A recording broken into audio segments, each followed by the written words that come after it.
हो सकता है आज की कहानी शायद आपको परेशान कर दे, विचलित कर दे, क्योंकि आज की घटना उस रिश्ते से भरोसा उठा देने वाली है जिस रिश्ते को बहुत अटूट माना जाता है, बहुत पवित्र माना जाता है। इस घटना को सुनाने का उद्देश्य रिश्तों पर से आपका भरोसा उठने या उन रिश्तों पर आपके शक को बढ़ावा देने का बिल्कुल नहीं है, बल्कि इस कहानी का उद्देश्य उन कारणों को समझने का है जिनसे रिश्तों में बिखराव आ जाते हैं, नफरत पैदा हो जाती है और फिर इंसान एक बड़े अपराध को अंजाम दे देता है। दरअसल इस कहानी की शुरुआत मुंबई के दहिसर से होती है। रईस शेख नाम का एक युवक अपनी पत्नी शाहिदा और 2 बच्चों के साथ दहिसर ईस्ट के रावलपाड़ा इलाके के खान कंपाउंड में रहता था। 25 मई 2021 को शाहिदा ने दहिसर पुलिस स्टेशन में जाकर अपने पति रईस की गुमशुदगी की रिपोर्ट दर्ज कराई थी। रईस मूल रूप से उत्तर प्रदेश के गोंडा जिले का रहने वाला था। साल 2012 में उसके घर वालों ने उसकी शादी शाहिदा से करा दी थी और फिर गोंडा में रहते हुए ही उसे 2 बच्चे भी हुए, जिसमें एक लड़की और एक लड़का था। रईस मध्यम वर्गीय परिवार से ताल्लुक रखता था। जब तक उसके साथ केवल पत्नी थी तब तक तो किसी तरह से उसकी आजीविका चल रही थी, लेकिन जब उसके 2 बच्चे हो गए तो फिर रईस के लिए घर चलाना मुश्किल होने लगा। इसी बीच रईस को नौकरी के लिए मुंबई जाने की किसी ने सलाह दी और फिर एक दिन रईस अच्छी नौकरी की तलाश में मुंबई चला आया। मुंबई आने के बाद दहिसर रेलवे स्टेशन के पास कपड़ों की एक दुकान पर उसे सेल्समैन की नौकरी मिल गई थी। इसलिए वो अपनी बीवी बच्चों को एक बेहतर जिंदगी देने के लिए गोंडा छोड़कर मुंबई के दहिसर रेलवे स्टेशन के पास कपड़ों की दुकान में सेल्समैन की नौकरी करने लगा। और फिर कुछ दिनों बाद जब उसे लगने लगा था कि अब वह इस काबिल हो गया है कि अपने बीवी बच्चों को अपने साथ रख सकता है, तो वो अपनी पत्नी शाहिदा और दोनों बच्चों को गोंडा से मुंबई दहिसर लेकर आ गया। इसके बाद दहिसर ईस्ट के रावड़पाड़ा में रहने के लिए उसने किराए पर एक मकान ले लिया और पैसे कमाने के लिए कपड़ों की दुकान पर सेल्समैन की नौकरी करता रहा, जिससे रईस की जिंदगी अच्छी कटने लगी थी, क्योंकि एक तो उसे खूबसूरत पत्नी मिली थी और अब उसके 2 प्यारे बच्चे भी थे। और मुंबई आने के बाद उसकी पैसों की प्रॉब्लम भी काफी हद तक कम हो गई थी। रईस खुश था कि अब उसकी जिंदगी अच्छे से कटेगी, लेकिन उसे नहीं पता था कि बीवी को मुंबई लाना उसके जीवन की सबसे बड़ी भूल होगी। लेकिन कहते हैं ना कि जीवन में कभी भी समय एक जैसा नहीं रहता, क्योंकि जिंदगी में खुशी हमेशा के लिए नहीं रह सकती और ना ही गम हमेशा के लिए रह सकता है। बस यही कुछ रईस के जीवन में भी चलता रहता था। दरअसल मुंबई आने के बाद रईस की 27 वर्षीय पत्नी शाहिदा की उसके ही पड़ोस में रहने वाले एक युवक अनिकेत मिश्रा उर्फ अमित के साथ नजदीकियां बढ़ने लगीं। और जब रईस नौकरी के लिए दुकान पर चला जाता था या फिर किसी और काम से घर से बाहर रहता था, तो तब अमित मौका देखकर शाहिदा से मिलने उसके घर पर आ जाता और फिर शाहिदा और अमित के बीच छुप छुप कर मिलने का ये सिलसिला धीरे धीरे बढ़ने लगा।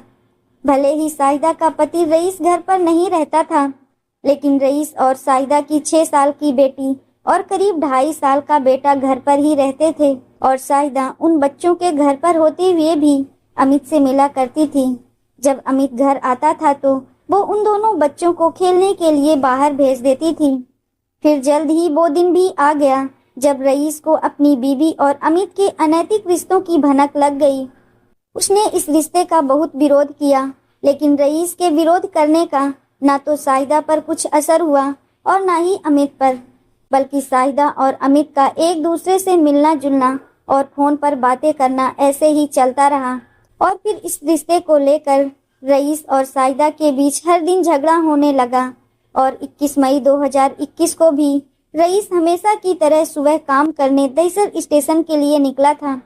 लेकिन फिर ना जाने ऐसी क्या बात हो गई कि रईस अचानक दोपहर को ही दुकान से छुट्टी लेकर अपने घर चला आया। उसके मन में कहीं न कहीं ये शक रहा होगा कि शायद उसकी पत्नी शाहिदा दोपहर में ही छुप छुप कर अमित से मिलती होगी और शायद उन दोनों को रंगे हाथों पकड़ने के लिए ही वो उस दिन दोपहर में काम से छुट्टी लेकर आ गया था। और फिर हुआ भी यही। जब वो उस दिन अपने घर पहुंचा तो उसने शाहिदा को अमित के साथ नग्न अवस्था में देख लिया था। ये देखकर रईस का खून खौल उठा। इसके बाद उसका अमित के साथ झगड़ा शुरू हो गया और फिर 21 मई के बाद से रईस कभी भी ना तो अपने काम पर ही गया और ना ही किसी ने उसे फिर कभी कहीं देखा। इसके बाद रईस जब कई दिनों तक घर से गायब रहा तो आस पड़ोस के लोगों ने शाहिदा से उसके बारे में पूछना शुरू किया। इस पर शाहिदा ने उन लोगों से कह दिया था कि रईस कहीं बाहर गया हुआ है। लेकिन अजीब बात यह थी कि रईस तो किसी काम से बाहर गया हुआ था और उसका मोबाइल फोन शाहिदा के पास था, क्योंकि रईस की अपने गांव में परिवार वालों से फोन पर अक्सर बातचीत होती रहती थी। इसलिए रईस के फोन पर गोंडा से उसके भाई अनीस का कई दिनों से लगातार फोन आ रहा था। लेकिन अनीस तब घबरा गया जब उसका भाई रईस उसके फोन का कोई भी जवाब नहीं दे रहा था। और फिर अचानक कई दिनों बाद उसकी पत्नी शाहिदा ने अनीस का फोन रिसीव कर लिया और जब अनीस ने अपनी भाभी से पूछा कि भाई रईस कहाँ है और वो इतने दिनों से उसके फोन का जवाब क्यों नहीं दे रहा है, इस पर शाहिदा ने अनीस को गोल मोल जवाब देते हुए बताया कि रईस कई दिनों से किसी काम के लिए बाहर गया है और वो अपना मोबाइल फ़ोन भी घर पर ही छोड़ कर गया है। लेकिन अनीस अच्छी तरह से जानता था कि उसका भाई अपना मोबाइल हमेशा अपने पास ही रखता था और वैसे भी हर कोई अपना मोबाइल अपने पास ही रखता है।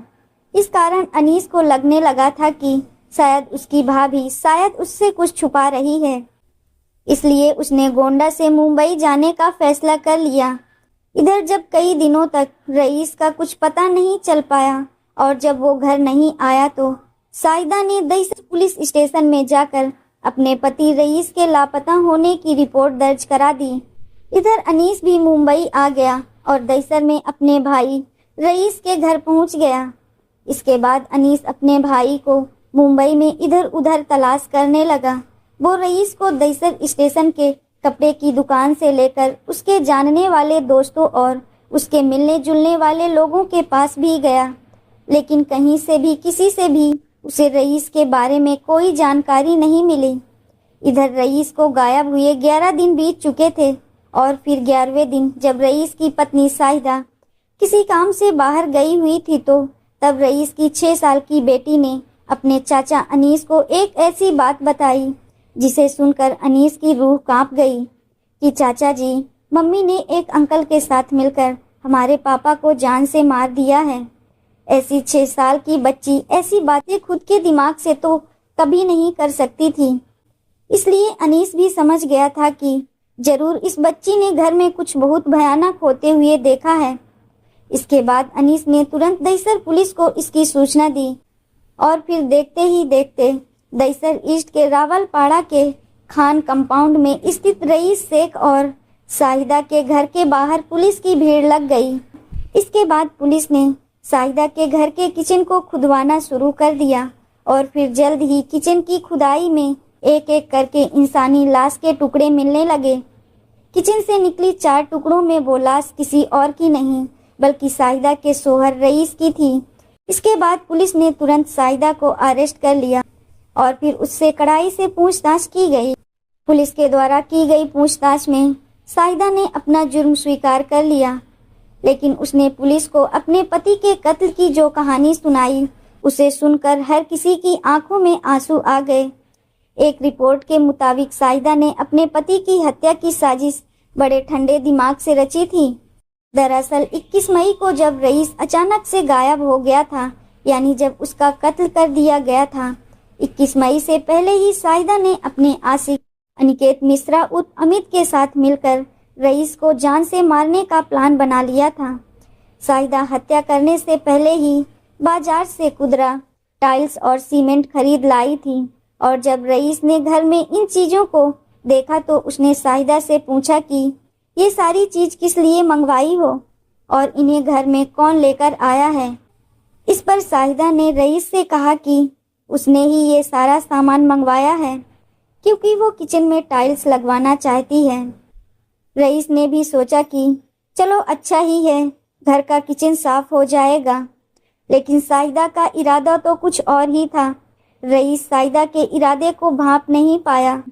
वो ये नहीं समझ पाया था कि साहिदा ने ये सारा सामान किचन में उसकी कब्र तैयार करने के लिए मंगवाया था।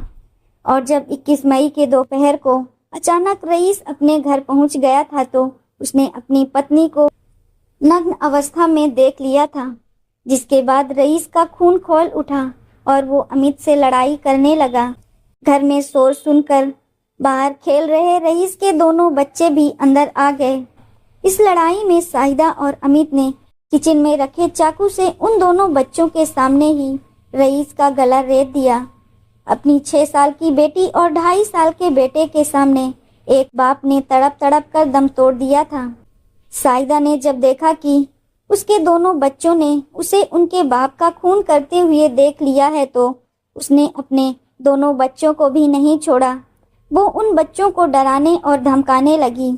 साहिदा ने अपने दोनों बच्चों से कहा कि अगर उन्होंने ये बात किसी को बताई तो वो उन्हें भी उनके बाप की तरह ही पानी के ड्रम में डुबोकर मार डालेगी।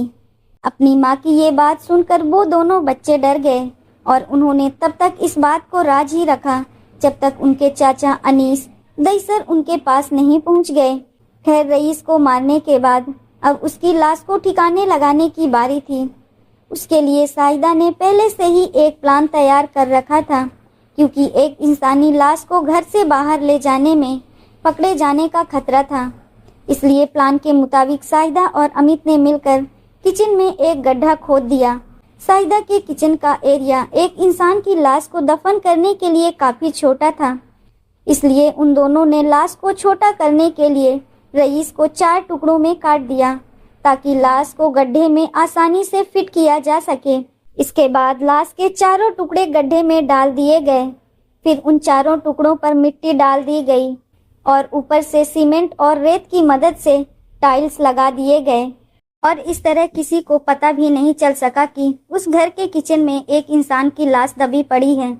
अपने पति की हत्या करके साहिदा को लगा था कि अब वो आज़ाद है। उसे लगा था कि अब वो आगे भविष्य में अमित के साथ एक अच्छा जीवन बिताएगी, लेकिन ये सब उसकी गलत फहमी थी और जल्द ही उसकी आज़ादी छीनने वाली थी। इसके बाद साहिदा के लिए परेशानियां तब बढ़ने लगी थी जब पड़ोस के लोग रईस के बारे में उससे सवाल पूछने लगे थे और साहिदा भी समझ गई थी कि वो लोगों से और रईस के परिवार वालों से ज़्यादा दिनों तक झूठ नहीं बोल पाएगी। इसलिए खुद को बचाने के लिए और सबको गुमराह करने के लिए उसने एक सातिराना चाल चली, यानी उसने खुद ही दईसर पुलिस स्टेशन में जाकर रईस की गुमशुदगी की रिपोर्ट दर्ज करा दी। 11 दिनों तक वो हैवान औरत उसी घर में रही और उसी किचन में खाना बनाती रही, जिस किचन में उसने अपने पति को मारकर उसके टुकड़े करके उसे दफन कर दिया था। जरा सोच कर देखिए उन बच्चों की क्या हालत हुई होगी और उन पर क्या बीती होगी। वो बच्चे भी जानते थे कि उनके पापा उनके घर के किचन में ही दफन हैं। हालांकि माँ के धमकाने पर तो बच्चे पूरी तरह से सहम गए थे, लेकिन जब बच्चों के चाचा अनीस उनके घर पर आए तो बच्चों ने खुद को सुरक्षित महसूस किया। और एक दिन जब उसकी माँ साहिदा घर से बाहर गई हुई थी तब बच्ची ने मौका पाकर अपने पापा के कत्ल वाली बात अपने चाचा को बता दी और फिर इस तरह रईस के गायब होने के 11वें दिन इस हत्या के राज से पर्दा उठ गया। इसके मामले में अनिकेत मिश्रा उर्फ अमित भी उतना ही दोषी था जितना कि साहिदा। वो साहिदा के किए हर एक जुर्म में वो उसके साथ था। हालांकि वो पुलिस की पकड़ से बचने के लिए इधर उधर छिपता फिर रहा था, लेकिन जल्द ही पुलिस ने उसे भी अरेस्ट कर लिया। इसके बाद पुलिस ने उन दोनों को कोर्ट में पेश किया, जहां से उन्हें जेल भेज दिया गया। अब साहिदा और अमित जेल में ही हैं, जबकि रईस के दोनों बच्चे उत्तर प्रदेश के गोंडा में अपने दादा दादी के पास रहते हैं। दोस्तों, इस घटना को सुनाने का उद्देश्य किसी का दिल दुखाना नहीं है, किसी को परेशान करना नहीं, बल्कि आपको जागरूक करना है, आपको सचेत करना है। दोस्तों, इस पूरी घटना के बारे में आपकी क्या राय है, कमेंट बॉक्स में ज़रूर बताएं। और अगर हमारी मेहनत पसंद आई हो तो इस वीडियो को लाइक करते हुए चैनल को सब्सक्राइब भी करें।